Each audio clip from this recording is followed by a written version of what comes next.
تفسیر قرآن پر مبنی پروگرام قول اللہ میر عدیل عارف کی جانب سے۔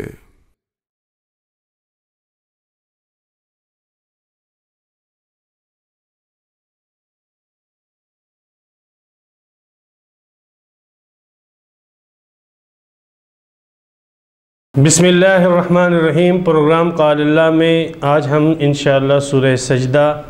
ترجمے اور تفسیر کے ساتھ پڑھیں گے۔ علی حسب ترتیب سب سے پہلے سورہ سجدہ کے اس پہلے رکوع کا ترجمہ ہوگا اور اس کے بعد اس کی مختصر جیسی تفسیر ہوگی۔ سورۃ السجدہ مکیہ وہی 30 آیہ و 30 رکوعات۔ بسم اللہ الرحمن الرحیم۔ اللہ کے نام سے شروع جو بڑا مہربان نہایت رحم والا ہے۔ الف لام میم۔ تنزیل الکتاب لا ریب فیہ، یہ کتاب نازل کی گئی ہے اس میں کوئی شک نہیں، من رب العالمین، رب العالمین کی طرف سے۔ ام یقولون، کیا وہ کہتے ہیں، افتراہ، کہ اس نے اسے گھڑ لیا ہے، بلکہ هو الحق، یہ کتاب حق ہے، من ربک، تیرے رب کی طرف سے، لتنذر قوما، تاکہ تو ڈرائے اس قوم کو، ما آتاہم من نذیر، کہ نہیں آیا ان کے پاس کوئی ڈرانے والا، من قبل کا، تجھ سے پہلے، لعلہم یہتدون، شاید کہ وہ ہدایت پائے۔ اللہ الذی خلق السماوات والارض، اللہ وہ ذات ہے جس نے پیدا کیا آسمانوں کو اور زمین کو،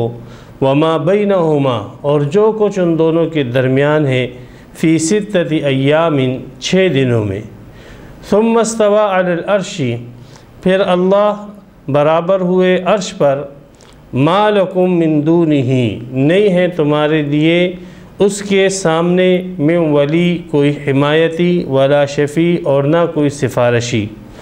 افلا تتذکرون، کیا تم نصیحت حاصل نہیں کرتے، یدبر الامر، وہ اللہ تدبیر کرتا ہے کاموں کی، من السماء الی الارض، آسمان سے زمین تک، ثم یعرج الیہ، پھر اسی کی طرف یہ کام چڑھ کے جاتے ہیں، فی یوم، ایسے دن میں،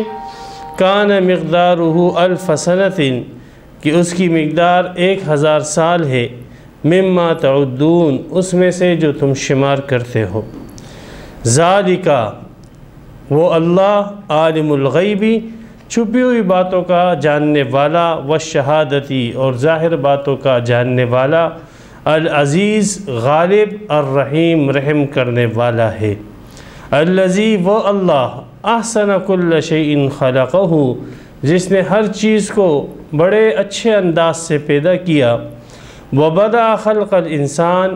اور انسان کی تخلیق کی ابتدا کی، من طین، مٹی سے، گارے سے، ثم جعل نسلہ، پھر اس انسان کی نسل کو بنایا، من سلالۃ، نچوڑی ہوئی چیز سے، من ماء مہین، بے قدرہ پانی، ثم سواہ، پھر اس انسان کو برابر کیا، ونفخ فیہ، اور پھونک دی اس کے اندر، من روحہ، اپنی روح میں سے، وجعل لکم السمع، اور بنایا تمہارے لیے سننے کی طاقت کو، والابصار، اور آنکھوں کو، والافئدۃ، اور دلوں کو، قلیلا ما تشکرون، بہت ہی کم تم شکر ادا کرتے ہو۔ وقالوا، اور وہ کہتے ہیں، اذا زللنا فی الارض، جب ہم مل جائیں گے زمین میں، اِنَّا لفی خلق جدید، تو کیا ہمارے لیے نئی تخلیق ہے، نیا پیدا ہونا ہے، بلکہ ہم بلقاء ربہم، وہ اپنے رب سے ملنے کے ہی کافرون، انکاری ہیں۔ قل، کہہ دیجئے، یتوفاکم ملک الموت، تمہیں پورا کا پورا لیتا ہے موت کا فرشتہ، الذی، وہ فرشتہ، وکل بکم، جو تم پر موکل ہے، تم پر مقرر ہے، ثم الی ربکم ترجعون، پھر اپنے رب کی طرف ہی تم لوٹائے جاؤ گے۔ یہاں پر سورہ سجدہ کا پہلے رکوع اور 11 آیات مکمل ہوئی۔ سورہ سجدہ مکی صورت ہے، اور مکی صورتوں کا بنیادی مضمون وہ توحید، اثبات توحید ہے، اثبات رسالت ہے، پھر اثبات رسالت کے ضمن میں اثبات کتاب بھی ہو جاتا ہے، اور اثبات معاد۔ یہ 4 بنیادی مضامین جو ہے مکی صورتوں کے ہوتے ہیں۔ تو توحید کا اثبات، رسالت کا اثبات، کتاب کا اثبات اور قیامت کا اثبات، انہی 4 مضامین کو اسی صورت کے اندر مختلف دلائل کے ساتھ اور مختلف انداز سے، دیگر صورتوں سے ہٹ کر ایک مختلف انداز سے اللہ تبارک و تعالی نے پیش کیا۔ سب سے پہلے سورہ سجدہ کا آپ علیہ السلام جو ہے، اس صورت کی خصوصیت یہ تھی کہ آپ علیہ السلام ہر جمعے کی نماز، جو فجر کی نماز ہوتی جمعے کے دن، اس جمعے کی فجر کی نماز میں پہلی رکعت کے اندر آپ علیہ السلام سورہ سجدہ پڑھتے تھے، اور دوسری رکعت میں آپ علیہ السلام سورہ دہر پڑھتے تھے۔ یہ آپ علیہ السلام کا اکثری معمول تھا۔ اور دوسرا آپ علیہ السلام کے اس صورت کے ساتھ خصوصیت اور تعلق یہ تھی کہ آپ علیہ السلام رات کو سونے سے پہلے ایک یہ سورہ سجدہ اور دوسری تبارک الذی جو 29ویں سپارے کی پہلی صورت ہے، یہ بھی آپ علیہ السلام کا معمول تھا کہ یہ دونوں صورتیں آپ علیہ السلام پڑھتے تھے، پھر اس کے بعد سویا کرتے تھے۔ تو بحیثیت پیغمبر علیہ السلام کی امتی ہونے کے اور آپ علیہ السلام کے پیروکار ہونے کے، ہمیں بھی اپنی زندگی میں آپ علیہ السلام کی سنت کو اپنانا چاہیے۔ سورہ سجدہ کی 30 آیتیں ہیں اور 3 رکوع ہیں۔ اس کی ابتدا میں حروف مقطعات ہے الف لام میم، اور اس کی بحث جو ہے سورہ بقرہ کی ابتدا میں ہو چکی ہے، اور اس کا معنی اور مطلب اہل سنت والجماعت کے نزدیک اللہ اور اس کا رسول ہی بہتر جانتا ہے۔ تنزیل الکتاب لا ریب فیہ، اللہ تبارک و تعالی نے اس صورت کو اور بہت ساری اور متعدد صورتوں کو بھی جب شروع کر رہے ہیں تو اعلان کرتے ہیں ابتدائی سے، صورت کے ابتدائی سے، کہ یہ کتاب جو بیان کی جا رہی ہے اس کا نزول یہ کس کی طرف سے ہے۔ جیسے ہمارے ہاں کوئی پروگرام ہو، جیسے ابھی ہم پروگرام کرتے ہیں تو یہ پروگرام مثال آذان ٹی وی کی طرف سے ہے، اس کا اعلان ایک کیا جاتا ہے، یا جیسے ریڈیو والے اعلان کرتے ہیں کہ فلاں ریڈیو کی طرف سے جو ہے یہ نشریات جاری ہے، یا فلاں جو ہے ادارے کی طرف سے یہ نشریات جاری ہے۔ سب سے پہلے جو وہ نشریات جس ادارے کی طرف سے جاری ہوتی ہے اس کو بیان کیا جاتا ہے۔ تو عموماً صورتوں کے شروع میں بھی اس رخ کو اختیار کیا گیا ہے کہ سب سے پہلے آگے آنے والی صورتوں کا مبدأ اور آنے والی صورتوں کا منشا، کہاں سے یہ صورت آئی ہے اور کہاں سے اس کا کاسٹ ہو رہی ہے، تو اس کا بیان کیا گیا ہے کہ تنزیل الکتاب من رب العالمین، رب العالمین کی طرف سے یہ صورت نازل کی جا رہی ہے، یہ کتاب نازل کی جا رہی ہے۔ تو اس میں ایک قسم کی جو ہے خبر بھی آ گئی کہ اس کتاب کا نزول اور اس کتاب کا منشا اور اس کتاب کا جو ہے ظہور کس جگہ سے ہوا ہے، کہاں سے یہ کتاب آئی ہے، اور اس کے ساتھ ساتھ اس کتاب کے پڑھنے والے اور اس کتاب کے مبلغین جن کو یہ کتاب پہنچے اور جو اس کتاب کو سنے، ان کے لیے ایک قسم کا انذار بھی ہے کہ اس بات کو ذہن میں رکھنا کہ یہ کتاب کسی عام رائٹر اور مصنف کی طرف سے نہیں ہے، بلکہ یہ رب العالمین کی طرف سے کتاب ہے۔ لہذا آگے جو بھی مضمون آ رہا ہے اسے آپ خوب سوچ سمجھ کے جو ہے پڑھیں، اس لیے کہ اگر آپ نے اس مضمون کو اختیار کیا تو اللہ کی رضا کو اختیار کرو گے، اور اگر آگے آنے والے مضامین کا آپ نے انکار کیا اور کفر کیا تو اللہ کے غضب اور اس کی ناراضگی کا شکار ہو جاؤ گے۔ تو اس میں ایک قسم کا انذار بھی آ جاتا ہے۔ تو اس صورت کے شروع میں بھی یہ طریقہ اختیار کیا گیا، تنزیل الکتابی لا ریب فیہ من رب العالمین۔ جملہ ایک اور اضافہ کر دیا گیا درمیان میں، لا ریب فیہ، اس کتاب کا رب العالمین کی طرف سے ہونا، اس میں کوئی شک اور شبے کی بات ہی نہیں ہے۔ یہ جملہ جن لوگوں کے سامنے کہا جا رہا تھا وہ مشرکین عرب تھے، اور جس ماحول کے اندر یہ کہا جا رہا تھا اس ماحول کے اندر اس جملے کی حیثیت اور وقعت وہ سمجھتے تھے، اور وہ اس بات کو سمجھتے تھے کہ واقعی دلوں کے اندر سے وہ اس بات کو مانتے تھے کہ واقعی یہ کتاب ایسی کتاب ہے کہ یہ اللہ کے علاوہ کسی اور کی کتاب ہو ہی نہیں سکتی ہے، کہ وہ شخص جو کل تک ایک بات بھی نہیں کر سکتا تھا، نبوت کے دعوے سے ایک دن پہلے بھی اس نے کوئی ایسی بات نہیں کی، اور ایک دم سے اس نے ایک ایسا مضمون پیش کر دیا کہ جس نے مشرق مغرب شمال جنوب کے بڑے بڑے ادیبوں کو گونگا کر دیا اور بڑے بڑے شاعروں کو لاجواب کر دیا،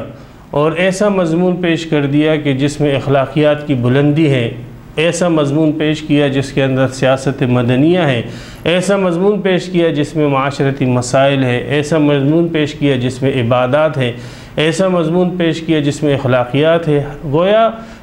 انسانی ضرورتوں کے جتنے اور انسانی جو ہے اعمال کے جتنے تنوعات ہیں ان سب کے ساتھ متعلقہ چیزیں جو ہے آپ علیہ الصلوۃ والسلام نے اس کتاب کے اندر ذکر کر دی، اور آپ علیہ السلام کی شخصیت ان کے سامنے تھی کہ یہ وہ شخص ہے، ایک تو یہ سچا ہے، پاک باز ہے، پوری عمر اس نے دنیا کے معاملے کے اندر بھی جھوٹ نہیں بولا، کسی انسان پر بھی بہتان نہیں باندھا، چہ جائے کہ یہ خدا کے اوپر بہتان باندھے۔ تو آپ علیہ الصلوۃ والسلام کی حالت بھی ان کے سامنے تھی اور اس کتاب کی حالت اور کیفیت بھی ان کے سامنے تھی۔ انہوں نے ساحروں کے کلام بھی سنے تھے، شاعروں کے کلام بھی سنے تھے، کاہنوں کی باتیں بھی سنی تھی، یہ ساری چیزیں ان کے سامنے تھی، اور اس ماحول کے اندر یہ کتاب ان کے سامنے ایک پاک باز شخص نے پیش کی، تو اس میں ان کو کوئی شک اور شبہ نہ تھا کہ یہ اللہ تعالیٰ کی کتاب ہے۔ اس لیے درمیان میں اس جملے کو بڑھا دیا گیا کہ تمہارا یہ ماحول، تمہارا یہ مشاہدہ، تمہارے جس حالات کے اندر تم لوگ رہ رہے ہو اور جس شخص نے تمہیں کتاب دی ہے، یہ سارے کے سارے خارجی شواہد، بیرونی شواہد اس بات کی موجود ہیں کہ اس کتاب کے من جانب اللہ ہونے کے اندر کوئی شک اور شبے کی بات نہیں ہے۔ تو اسی لیے فرمایا لا ریب فیہ، اس کتاب کے من جانب اللہ ہونے میں کوئی شک اور شبہ نہیں۔ اس کتاب کا نزول ہوا ہے، اور ایک ایسی کتاب ہے جو اللہ کی طرف سے، رب العالمین کی طرف سے ہے، رب العالمین۔ یہاں پہ صفت لے کر آئے رب العالمین کی کہ تمام جہانوں کا وہ رب ہے۔ جہان کتنے ہیں یہ اللہ ہی جانتا ہے کہ اس کے جہان کتنے ہیں۔ یہاں پر اشارتاً جو ہے کچھ جہانوں کی طرف اشارہ کیا گیا ہے کہ ایک جہان یہ ہے جو عالم دنیا ہے جس کے اندر ہم رہتے ہیں، ایک جہان عالم ارواح کا ہے، روحوں کی اپنی زندگی ہے، اپنا ایک دنیا ہے، اپنا ایک جہان ہے، فرشتوں کا ایک اپنا ایک جہان ہے، ایک اپنا ایک ملک ہے، اور اپنی ایک جو ہے اعمال ہے، افعال ہے جو وہ کرتے ہیں، آخرت کا ایک جہان ہے، حشر نشر کا ایک جہان ہے، یہ سارے پھر اس کا اور قبر کے اندر یہ مستقل ایک جہان ہے۔ ان مختلف جہانوں کو اس صورت کے اندر مختصر انداز سے اشارے اور کنایات کے اندر اللہ تعالیٰ نے بیان کیا ہے، جس کی وضاحت ہم ساتھ ساتھ کرتے رہیں گے۔ تو رب العالمین کے اندر آگے آنے والے تمام جہانوں کی طرف بھی اشارہ کر دیا گیا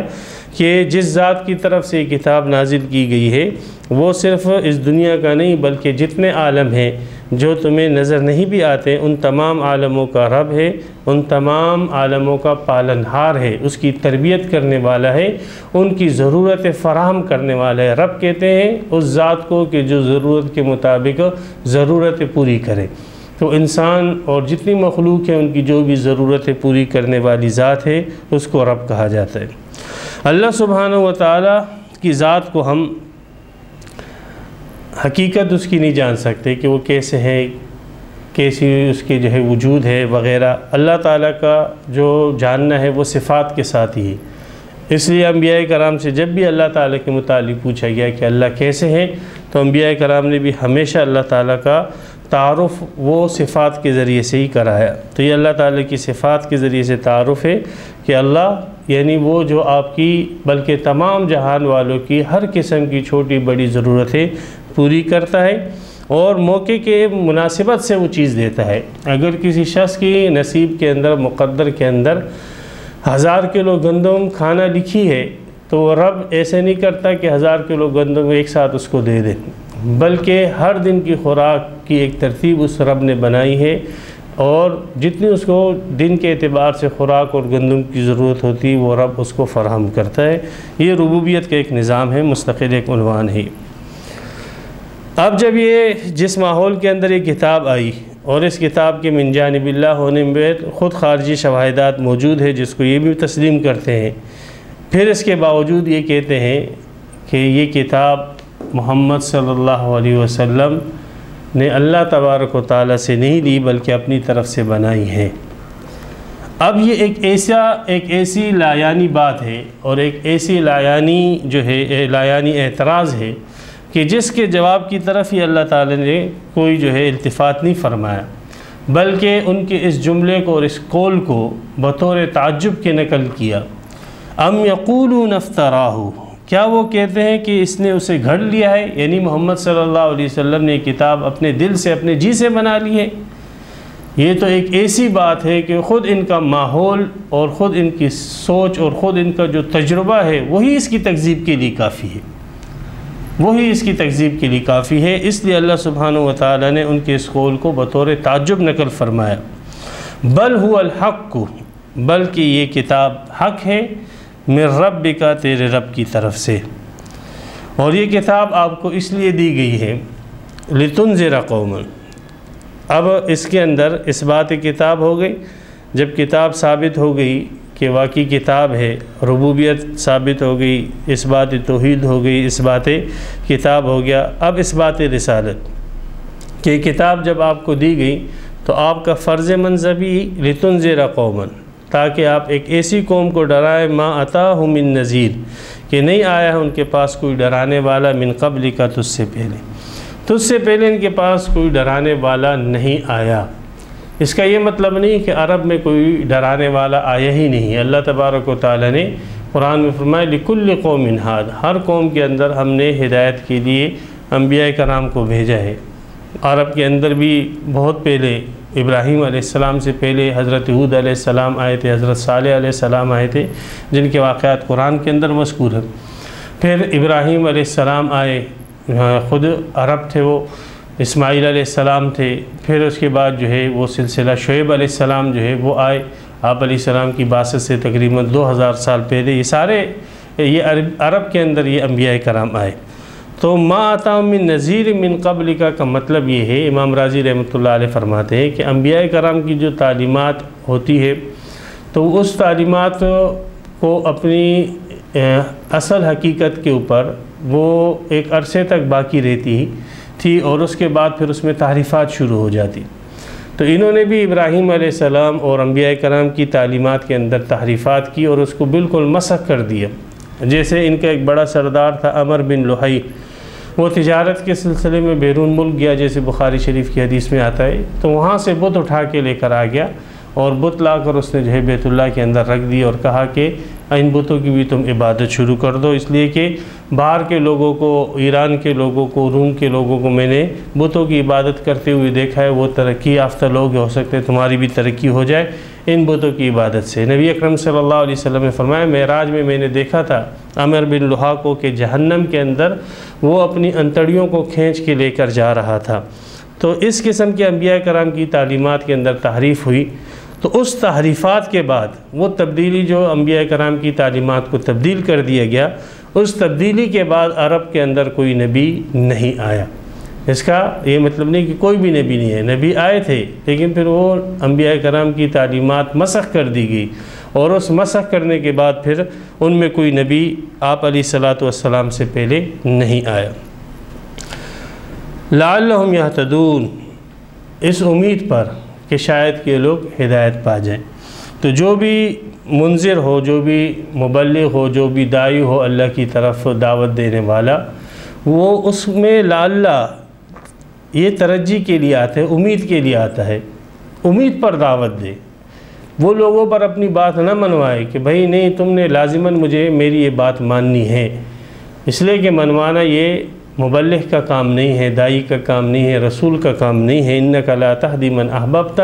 ولکن اللہ یہدی من یشاء، ہدایت دینا ایک اللہ کا کام ہے۔ آپ اس امید پر جو ہے دعوت دو، اس امید پر جو ہے ان کو دین کی بات پہنچاؤ کہ شاید کہ یہ لوگ ہدایت پر آ جائے اور اللہ تعالیٰ ان کو ہدایت دے دے۔ تو ان کو اپنے بات منوانا اور پھر جب وہ آپ کی بات نہ مانے تو آپ اس سے دل برداشتہ ہو کر جو ہے دعوت کا کام ہی چھوڑ دینا، یہ درست نہیں ہے، بلکہ آپ اس امید پر ان کو دعوت دیتے رہیں کہ شاید اللہ تعالیٰ ان کو ہدایت دے دے۔ تو اس میں اس بات رسالت بھی ہو گیا کہ جب آپ علیہ الصلاۃ والسلام کو منذر بنایا گیا قوم قریش کی طرف، عرب کی طرف، تو آپ علیہ الصلاۃ والسلام کا قوم قریش کی طرف آنا یا آپ علیہ السلام کے لیے اس بات رسالت بھی ہو گیا۔ اللہ الذی خلق السماوات والارض، اب جو بنیادی مضمون ہے اس بات توحید کا، اور رد شرک کا، تو اس بات توحید کو یہاں کیا جا رہا ہے اس انداز سے کہ معبود اس ذات کو بنایا جائے۔ عقل کا تقاضا بھی یہ ہے کہ معبود اس ذات کو بنایا جائے کہ جس نے آپ کو ہر قسم کی سہولتیں دی ہو، اس کی غلامی کی جائے، اس کی اطاعت اور اس کا حکم مانا جائے، جو آپ کو ہر قسم کی سہولتیں اور ہر قسم کی فیسلٹیز دے رہا ہے، جو آپ کی ہر قسم کی حاجتیں پوری کر رہا ہے۔ تو ایک انسان کو زندگی یہاں پر زمین میں زندگی گزارنے کے لیے اس کو سورج کی ضرورت ہوتی ہے، اس کو بادلوں کی ضرورت ہے، اس کو اس پورے جو ہے ماحول کی ضرورت ہوتی ہے۔ اور ورنہ اگر اس ماحول کے اندر یہ ماحول نہ ہو، سورج نہ ہو، چاند نہ ہو، یا اس قسم کا اور جو یہ ماحول جو بنا ہوا ہے، اگر یہ ماحول میں یہ ماحول نہ ہو، بلکہ اس ماحول کے اندر اگر ذرا سا 19-20 بھی ہو جائے تو اس زمین پر جو ہے انسان کا بلکہ کسی حیوان کو کوئی وجود باقی نہ رہے۔ تو اب جس ذات نے آپ کو یہاں پر زندگی گزارنے کے لیے یہ تمام اسباب زندگی مہیا کی ہیں، تو چاہیے کہ آپ اس ذات کی عبادت کریں۔ اور وہ ذات تم بھی مانتے ہوئے مشرکین مکہ کہ وہ ذات صرف اور صرف ایک اللہ کی ہے، جس نے آسمانوں کو، زمین کو، چاند سورج ستاروں کو، ان سب چیزوں کو پیدا کرنے والا۔ تمہارا بھی یہی عقیدہ ہے کہ صرف ایک اللہ ہے۔ تو جب اللہ سبحانہ و تعالی نے یہ سب تمہاری ضروریات پوری کی ہے، تو تمہیں بھی چاہیے کہ صرف ایک اللہ ہی کی عبادت کرو اور اس کے ساتھ کسی کو بھی شریک نہ کرو۔ فرمایا اللہ الذی خلق السماوات والارض، اللہ وہ ذات ہے۔ تعارف اللہ کا تعارف صفات کے ساتھ، اللہ کا تعارف افعال کے ساتھ، کہ اللہ رب العالمین ہے، یہ صفت۔ اللہ خالق ہے، آسمان اور زمین کو پیدا کرنے والا ہے، پیدا کیا اس نے، یہ فعل ہے اللہ کا۔ تو اللہ وہ ذات ہے، ایک ایسی ذات ہے اللہ کہ جس نے آسمانوں کو پیدا کیا، جس نے زمین کو پیدا کی، وما بینہما، اور ان کے مابین جتنی چیزیں آپ کو نظر آ رہی ہے، یہ سب کی سب چیزیں سیارات کی صورت میں، بادلوں کی صورت میں، ہوا کی صورت میں، یہ پودے ہو گئے، یہ مخلوقات، حیوانات، چرند پرند، یہ ساری کی ساری چیزیں اللہ سبحانہ و تعالی نے پیدا کی ہیں فی ستۃ ایام، 6 دنوں کے اندر۔ اب یہ 6 دنوں میں کیسے؟ دن تو تھے ہی نہیں اس وقت، نہ چاند تھا، نہ سورج تھا، نہ ستارے تھے۔ تو مفسرین فرماتے ہیں 6 دنوں کے جو میعاد ہے، اس میعاد کے اندر اللہ سبحانہ و تعالی نے یہ پورا نظام بنایا۔ ہمارے عرف کے اندر یوم دن جو ہے وہ صبح فجر سے یا صبح جو ہے طلوع شمس سے لے کر غروب آفتاب کا جو وقت ہوتا ہے، اس وقت کو یوم اور دن کہا جاتا ہے۔ تو اتنے دن کا جو وقت ہے، 6 دن کے برابر اتنا جو وقت بنتا ہے، جتنے بھی گھنٹے بنتے ہیں، ان دنوں کے اندر اللہ سبحانہ و تعالی نے اس پورے نظام کو پیدا کیا اور بنایا۔ یہاں ایک سوال یہ اٹھتا ہے کہ اللہ سبحانہ و تعالی تو قادر مطلق ہے، وہ ایک کن کہہ دیتے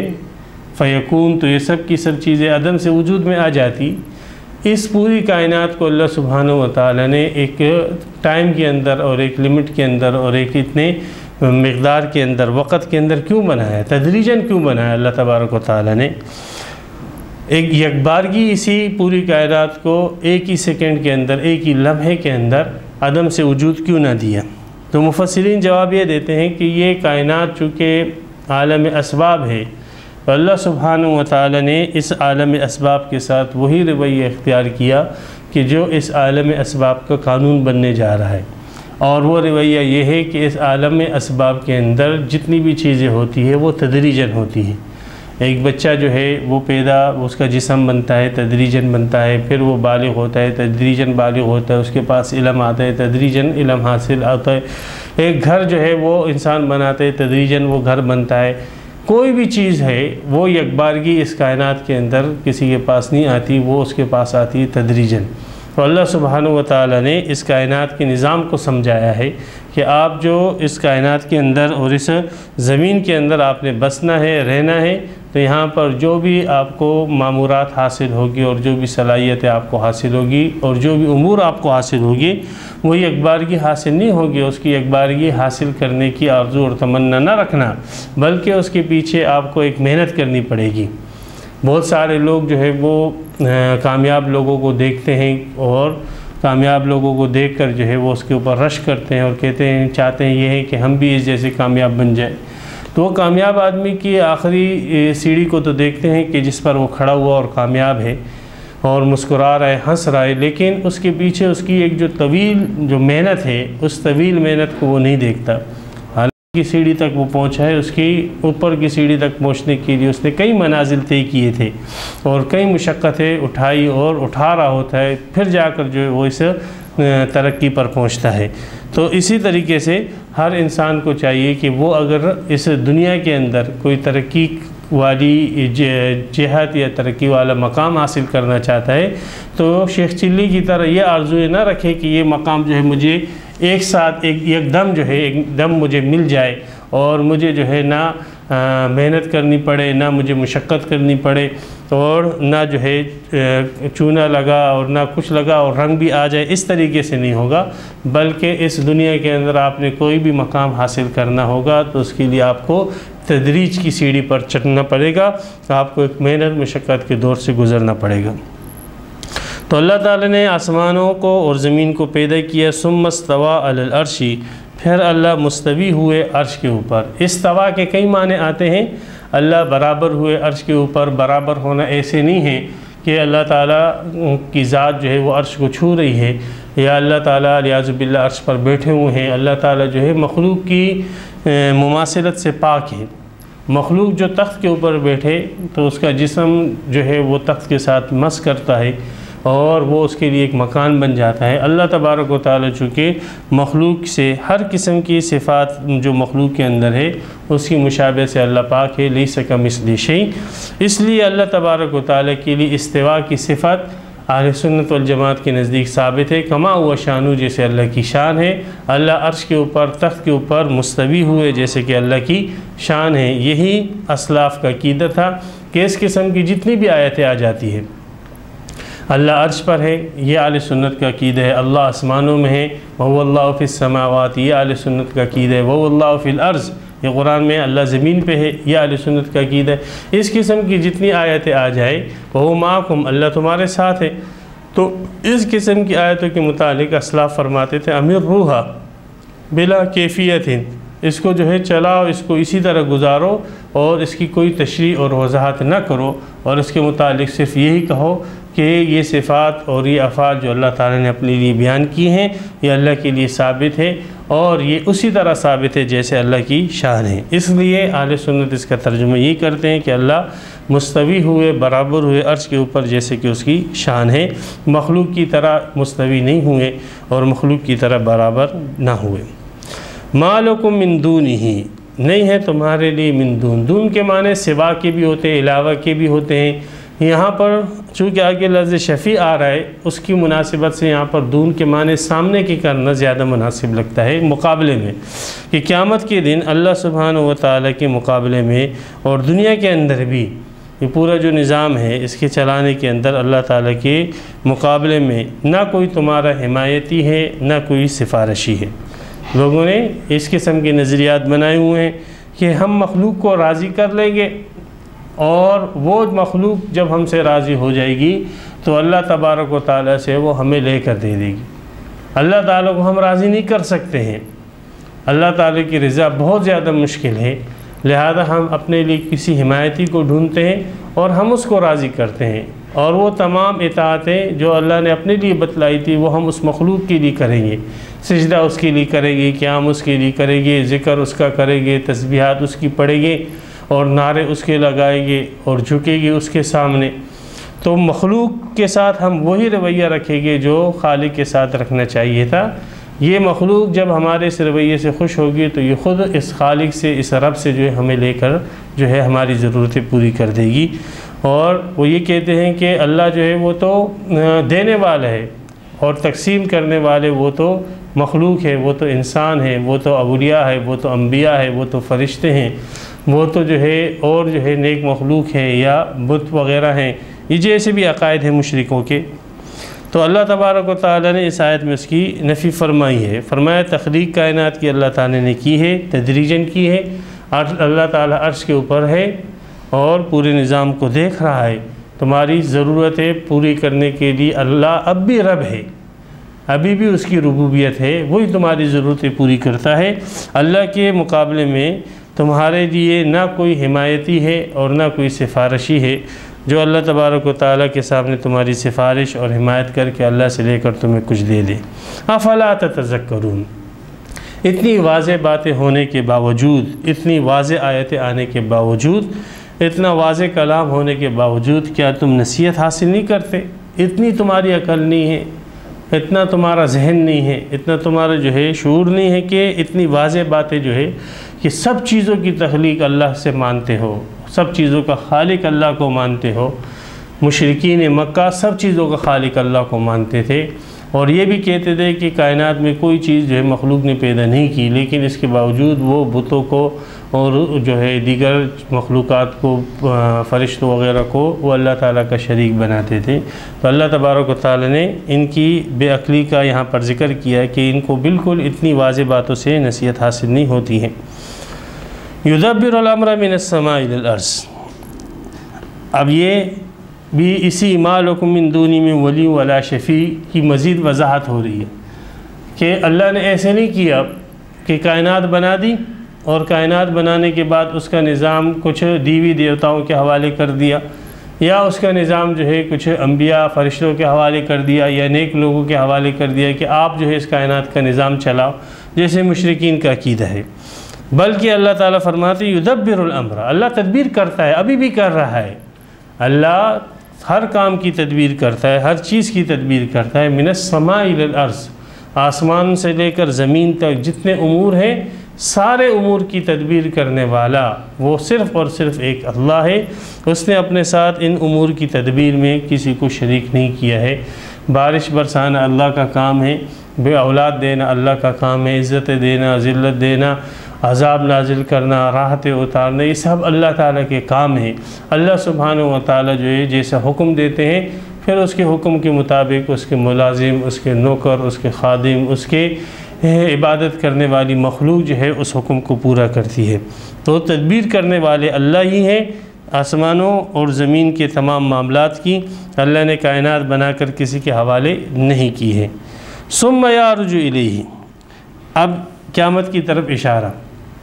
یہ تدبیر اللہ تعالیٰ نے کی ہے، یہ پورا ایک نظام اللہ نے بنایا ہے۔ کائنات کو عدم سے وجود دی، خلق السماوات والارض، اور پھر اس کائنات کو اللہ ہی نے چلایا ہے، ایسے نہیں کیا کہ مادے کے حوالے کر دیے یا کسی دیوی دیوتاؤں کے حوالے کر دیا، اللہ ہی نے چلایا۔ پھر ایک دن ایسا آئے گا کہ اللہ اس نظام کو سمیٹ دے گا۔ ثم یعرج الیہ، پھر یہی جو امر ہے جس کی تدبیر اللہ نے کی ہے، یعنی اس کائنات کے معاملات کی، یہ اللہ کی طرف چڑھ کے جائے گی۔ فی یوم، ایک ایسے دن میں، کان مقدار الف سنۃ مما تعدون، جس کی مقدار 1000 سال ہے تمہاری گنتی کے مطابق۔ تو ہماری گنتی کے مطابق جو 1000 سال ہے اللہ سبحانہ و تعالیٰ کے نزدیک وہ ایک دن ہے۔ اس ایک دن کے اندر، قیامت کے دن میں، یہ سارے معاملات جتنے زمین کے ہیں، آدم علیہ السلام سے لے کر قیامت تک جتنے معاملات ہیں، جتنے اعمال ہیں، جتنے احوال ہیں، جتنے اقوال ہیں، جتنے افعال ہیں، جتنی اچھائیاں کی گئی ہے، جتنی برائیاں کی گئی ہے، یہ سارے کے سارے معاملات، کس کو کتنا ملا، کتنا دیا، کتنا خرچ کیا، یہ سارے کے سارے معاملات جو ہے اس زمین سے بلند ہو کر اللہ کے سامنے پیش ہوگے اس ایک دن کی، جس ایک دن کی مقدار 1000 سال ہے ہماری گنتی کے مطابق۔ اب قیامت کے دن کی مقدار اس آیت کے اندر 1000 سال بتلائی گئی ہے، اور سورہ معارج کے اندر جو 29ویں سپارے کے اندر ہے اس میں قیامت کے دن کی مقدار 50,000 سنۃ 50,000 سال بتلائی گئی ہے۔ اب بظاہر ایک قسم کا ٹکراؤ نظر آتا ہے کہ قیامت کا دن 1000 سال کا ہے یا قیامت کا دن 50,000 سال کا ہے۔ تو بعض مفسرین نے تو اس کو متشابہات میں شمار کیا ہے اور کہا یہ تو اللہ تعالیٰ قیامت کے دن ہی ظاہر ہوگا کہ قیامت کے دن کو جو 1000 سال کا بھی کہا اور 50,000 سال کا بھی کہا، تو یہ اس کی حقیقت کیا ہے؟ اس کی حقیقت قیامت کے دن ہی ظاہر ہوگی، یہ متشابہات میں سے۔ بعض مفسرین نے اس کا یہ جواب دیا کہ یہ جو 1000 سال کہا یہ ایمان والوں کے اعتبار سے ہوگا، اور جو 50,000 سال کا یہ کافروں کے اعتبار سے کہ ان کے اوپر وہ دن اور زیادہ طویل ہو جائے گا، لمبا ہو جائے گا۔ اس دور کے بعض علماء نے ایک اور بات کہی ہے، انہوں نے کہا ان دونوں کے اندر کوئی تعارض نہیں ہے۔ ایک ہی سیارے میں ایک جگہ کے اوپر دن جو ہے وہ 1000 سال کے بھی ہو سکتا ہے، اور اسی سیارے میں دوسری جگہ وہی دن جو ہے 50,000 سال کا بھی ہو سکتا ہے۔ تو جس جگہ پر، جس زمین پہ، جس سیارے پہ جو ہے اللہ سبحانہ و تعالیٰ قیامت کے دن انسانیت کو اور ان تمام مخلوقات کو جمع کرے گی، تو اس میں بعض جگہ ایسی ہوگی کہ جہاں پر جو ہے گردش وہ اتنی ہلکی ہوگی کہ ایک دن 50,000 سال کا بن جائے گا، اور بعض جگہوں پر گردش تیزی کے ساتھ ہوگی جہاں پر دن جو ہے وہ 1000 سال کا بن جائے گا۔ جیسے اس کی نظیر ہمارے پاس سورج کی ہے۔ یہی جو ہے سائنسدان حضرات کہتے ہیں کہ سورج میں بعض مقامات ایسے ہیں، بعض جگہ ایسی ہیں کہ وہاں پہ دن چھوٹے ہیں، اس لیے کہ وہاں پہ گردش تیز ہے تو وہاں پر دن چھوٹے ہیں، اور بعض سورج کے بعض حصے اور پارٹس ایسے ہیں کہ وہاں پہ دن طویل ہیں، اس لیے کہ اس کی گردش جو ہے وہ آہستہ اور سلو ہے۔ تو اسی طریقے سے ممکن ہے کہ قیامت کے دن بھی جس سیارے پہ یا جس زمین پہ، جس جگہ پہ انسانیت کا اجتماع کیا جائے، تو اس زمین پہ بعض حصے جو ہے وہ اپنی سست روی کے اعتبار سے اس کی مقدار بڑی ہو اور بعض کی مقدار جو ہے وہ کم ہو۔ ذالک عالم الغیب والشہادۃ۔ اب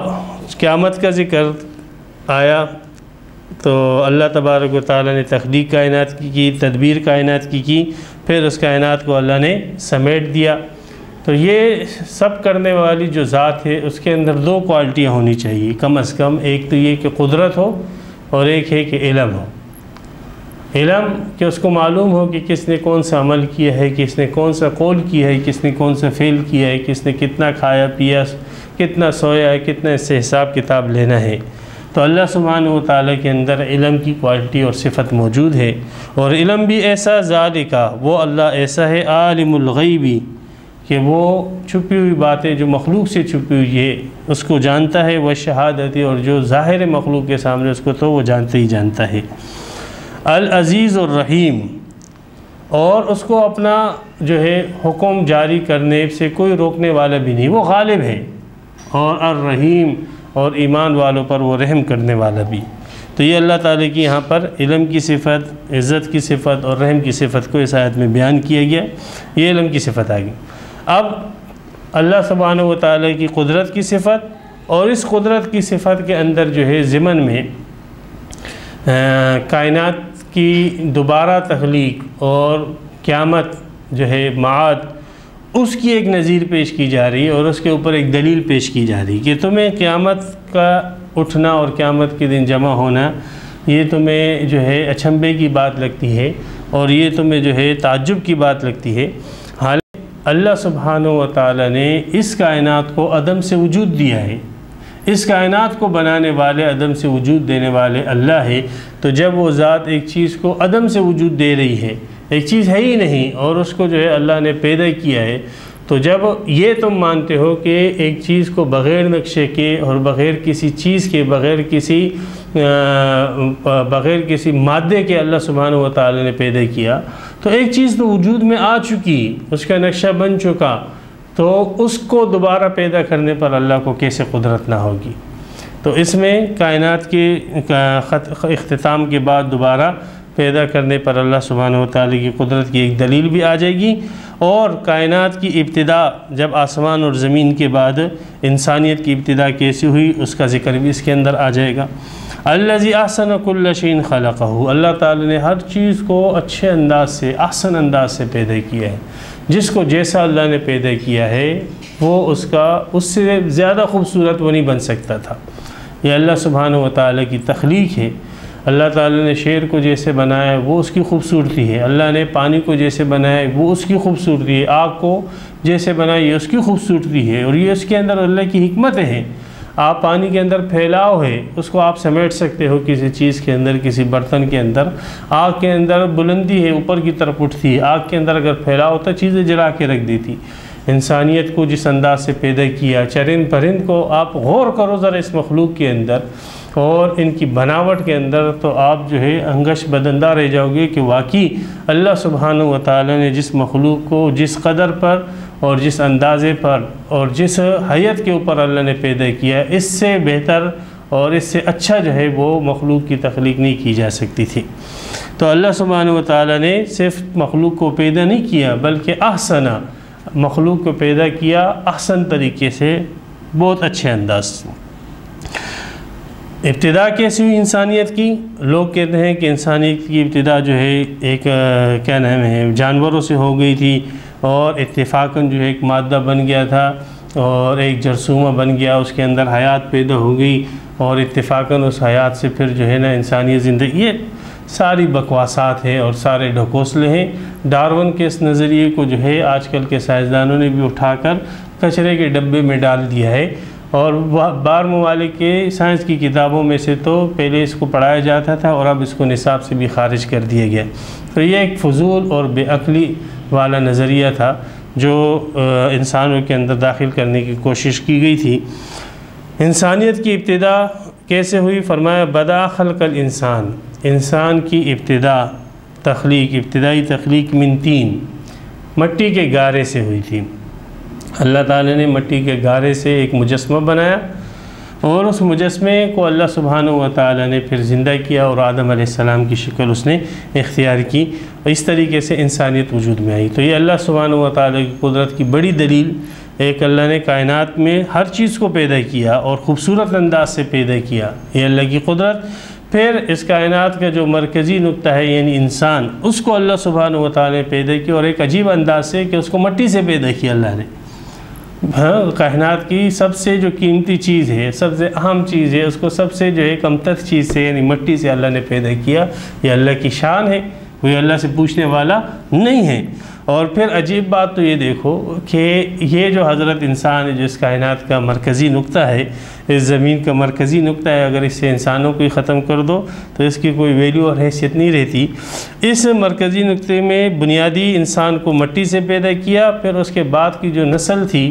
اس کو ایک پانی کے قطرے سے، ایک حقیر پانی کے قطرے سے اللہ سبحانہ و تعالیٰ نے پیدا کی۔ یہ اللہ ہی کی ذات ہے، یہ اللہ ہی کی شان ہے کہ وہ کس طریقے سے جو ہے ایک معمولی چیز سے ایک اتنی قیمتی چیز کو پیدا کرتا ہے۔ ثم جعل نسلہ، پھر بھی اللہ کی قدرتوں کو نہیں مانتے ہو۔ تو اللہ نے ابتدائی انسان کو گارے سے پیدا کیا، ثم جعل نسلہ، پھر اللہ نے اس کی نسل کو بنایا من سلالہ۔ سلالہ کہتے ہیں جیسے ایک رس ہوتا ہے، کسی چیز کا نچوڑ ہوتا ہے، تو چونکہ یہ جو پانی کا قطرہ ہے، منی کا قطرہ، یہ غذا کا نچوڑ ہے، اس لیے اس کے اوپر سلالے کا اطلاق ہوتا ہے۔ تو پوری غذا کا جو نچوڑ ہوتا ہے وہ خون کی صورت میں آتا ہے، پھر خون جو ہے وہ کئی قطرے جمع ہو کر مادہ منویہ کی شکل اختیار کرتا ہے۔ تو اللہ تبارک و تعالی نے انسان کی نسل جو ہے بنائی من سلالت، نچوڑی ہوئی چیز سے، من ماء، جو ایک پانی ہے، مہین، اور وہ پانی بھی ایسا جو بے قدرہ پانی ہے، انسان کے نزدیک بھی اس کی قدر نہیں ہے، کپڑوں پہ لگ جائے فوراً کپڑوں کو دھوتا ہے، جسم پہ لگ جائے تو جسم کو دھوتا ہے۔ اس قسم کی معمولی اور حقیر اور گھٹیا چیز سے جو اللہ سبحانہ و تعالی نے حضرت انسان کو کھڑا کیا ہے، یہ اللہ ہی ہے۔ ثم سواہ، پھر وہ پانی کا ایک قطرہ تھا جس کے اندر جو ہے کچھ بھی نہیں تھا، یہ اللہ ہی ہے کہ اللہ نے اس کو برابر کیا، اس کو استوار کیا، اس کو جو ہے گوشت کا لوتھڑا بنایا، پھر اس کے اعضاء بنائے اور اس کو ایک وجود دیا اللہ تبارک و تعالی نے۔ پھر وَنَفَخَ فِيهِ مِن رُوحِهِ، یہ اللہ ہی ہے کہ اس نے اس میں اپنی روح پھونکی، اللہ نے اپنی روح پھونکی۔ یہ نسبت جو ہے اللہ کی طرف ملکیت کے اعتبار سے اور یا شرافت کے اعتبار سے، جیسے بیت اللہ اللہ کا گھر، ناقۃ اللہ اللہ کی اونٹنی، تو اللہ سبحانہ و تعالیٰ گھر سے پاک ہے، اللہ تعالیٰ کی ساری اونٹنی اللہ سبحانہ و تعالیٰ کی ملکیت کے اعتبار سے۔ تشریفاً ایک چیز کو جب اللہ تعالیٰ عزت دینا چاہتے ہیں تو اس کی نسبت اپنی طرف فرما دیتے ہیں۔ تو یہاں پر بھی وہ روح جو انسانوں کے اندر آتی ہے وہ ایک خاص روح ہے، ایک وہ روح ہے جو حیوانی روح ہے، وہ اللہ نے سب حیوانات میں دی ہے۔ انسان کے اندر جو روح ہے وہ خاص ایک روح ہے، اور اس روح کی خصوصیت کی وجہ ہی سے انسان کو اللہ تعالیٰ نے مکلف بنایا ہے، اس لیے کہ اس روح کے اندر عقل رکھی گئی ہے، اس روح انسانی کے اندر عقل رکھی گئی ہے۔ تو وَنَفَخَ فِيهِ مِن رُوحِهِ، یہی لفظ حضرت عیسیٰ علیہ السلام کے متعلق جب آئے تو عیسائی حضرات غلطی میں مبتلا ہو گئے، اور حضرت عیسیٰ علیہ السلام کو روح اللہ کہہ کر جو ہے انسان ہونے ہی سے انہوں نے خارج کر کے اللہ کا بیٹا بنا دیا، اللہ کی روح بنا دی۔ یہ ان کی کلی گمراہی ہے۔ اگر اللہ کی روح ہونے کی وجہ سے، اللہ کی طرف روح کی اسناد ہونے کی وجہ سے حضرت عیسیٰ علیہ السلام اللہ کا بیٹا بن جائے تو پھر تو سارے کے سارے انسان جو ہے وہ اللہ کے بیٹے بن جائے گے۔ ونفخ فیہ من روحہ، اور پھونکی اس حضرت انسان کے اندر اس پانی کے قطرے جس کو برابر کر دیا گیا تھا، اس میں اللہ نے اپنی روح پھونکی۔ وَنَجَعَلَ لَكُمُ السَّمْعَ، اور بنائے تمہارے لیے قوت سماعت کو، والابصار، اور آنکھوں کو، والافئدۃ، اور دلوں کو۔ یہ جو حواس اللہ تعالیٰ نے دیے، ان حواس میں سے سمع کا ذکر کیا اور بصر کا، اس لیے کہ اگر سمع اور بصر نہ ہو تو انسان پھر نہ کوئی کمال حاصل کر سکتا ہے۔ اگر سمع ہی نہ ہو انسان کے اندر، سننے کی طاقت ہی نہ ہو، تو ایسے شخص کوئی کمال حاصل نہیں کر سکتا، علم حاصل ہی نہیں کر سکتا ہے۔ اشارات سے وہ بہت ہی کم جو ہے کسی چیز کو، زیادہ سے زیادہ ضروریات کی چیزوں کو سمجھ سکے گا۔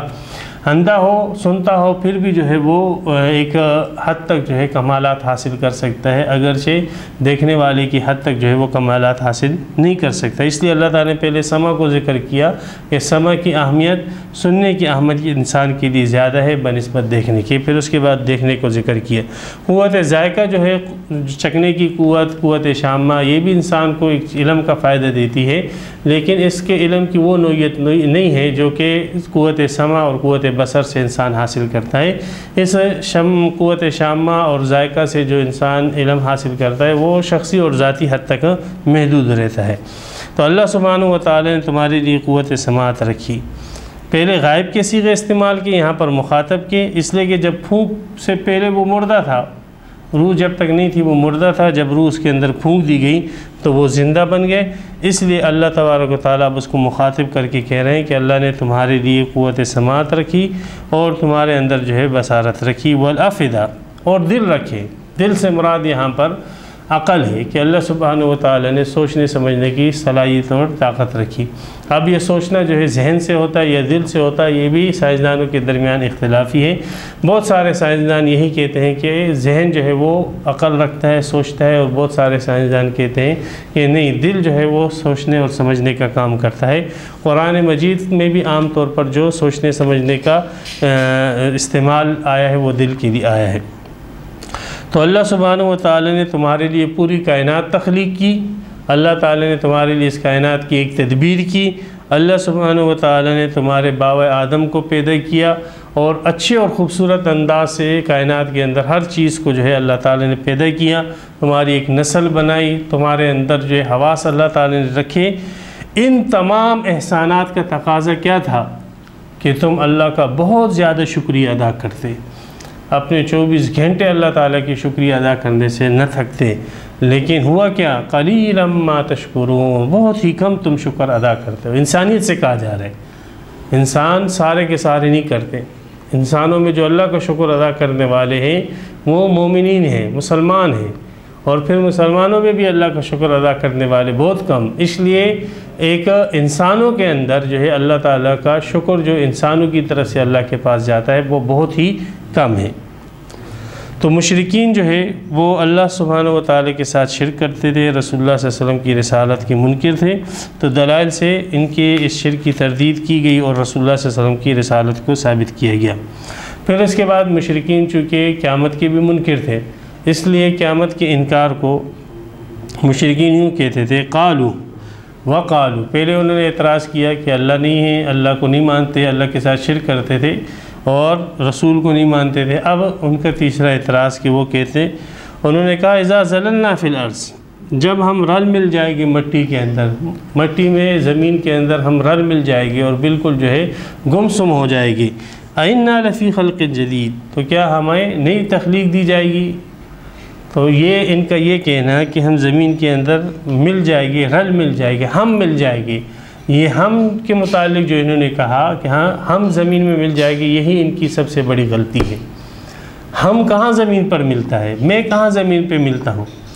میں تو زمین کے اندر گم نہیں ہوتا، زمین کے اندر تو میرا جسم، میرا وجود گم ہو جاتا ہے، وہ مٹی بن جاتا ہے، اور اس جسم کے اندر جو ہم نام کی چیز ہے، جو انا اور میں نام کی چیز ہے جس کو روح کہا جاتا ہے، وہ تو زندہ رہتی ہے اور اس کو فرشتے اپنے پاس رکھتے ہیں۔ تو تم کہاں مٹی کے اندر گم ہو جاتے ہو؟ تم کہاں مٹی کے ساتھ مٹی ہو جاتے ہو؟ مٹی کے ساتھ تو وہ چیز مٹی ہو جاتی ہے جس کے اندر وہ ایک امانت رکھی گئی، اور وہ امانت اللہ سبحانہ و تعالی نے پیچھے بتلایا کہ میں نے مٹی کے اندر رکھی تھی۔ آدم علیہ السلام مٹی تھے، اس کے اندر میں نے وہ امانت رکھی۔ تم پانی کا قطرہ تھے، تمہارے اندر وہ امانت میں نے رکھی تھی۔ ہاں ثم نفخ فیہ ونفخ فیہ من روحہ، تو وہ روح اللہ سبحانہ و تعالیٰ، روح تو اس کے اوپر تو موت نہیں آتی ہے، موت تو اس جسم کے اوپر آ جاتی ہے، اور یہ ہم جو ہے اور انا جو ہے جو روح کی ترجمانی کرتا ہے، اور یہ تو باقی رہتا ہے۔ اگر کسی انسان کا آپ ہاتھ کاٹ دو پھر بھی ہم موجود ہیں، انا موجود ہے۔ کسی کا پاؤں کاٹ دیا آپ نے، اعضاء کٹتے گئے، اور وہ ہم اور انا جو ہے وہ پورا کا پورا موجود ہی رہتا ہے۔ تو یہ جسم جو ہے، اس جسم کو انسان نہیں کہتے، انسان اس کے اندر در حقیقت جو روح ہے وہی ہے۔ تو انہوں نے جب یہ کہا ہم مل جاتے ہیں، ہم مٹی میں مل جائے گے تو کیسے ہوگا؟ اللہ نے کہا نہیں، مٹی کے اندر تمہیں نہیں ملنا۔ قُلْ يَتَوَفَّاكُم مَلَكُ الْمَوْتِ، تمہیں تو تمہاری روحیں جو ہے وہ تو ملک الموت نکالتا ہے۔ وہ جو ہم ہیں جس کو تم کہہ رہے مٹی، وہ تو ملک الموت اس کو لے جاتا ہے۔ اور ملک الموت جس کے متعلق علامہ ابن کثیر رحمۃ اللہ نے لکھا ہے کہ بہت سارے آثار میں اس کا نام عزرائیل علیہ السلام آیا ہے۔ تو عزرائیل علیہ السلام جو ہے اس کو نکال کر اپنے پاس،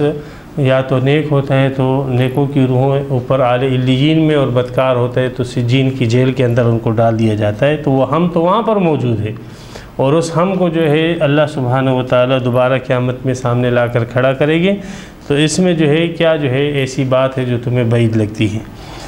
قُلْ يَتَوَفَّاكُم مَلَكُ الْمَوْتِ، کہہ دو کہ تمہیں لے لیتا ہے، قبضہ کر لیتا ہے موت کا فرشتہ، الَّذِي وُكِّلَ بِكُم، جو تم پر مامور ہے، جس کی ذمہ داری اور ڈیوٹی یہی ہے۔ ثُمَّ إِلَىٰ رَبِّكُمْ تُرْجَعُونَ، پھر اللہ ہی کی طرف، اپنے رب کی طرف تم لوٹائے جاتے ہو۔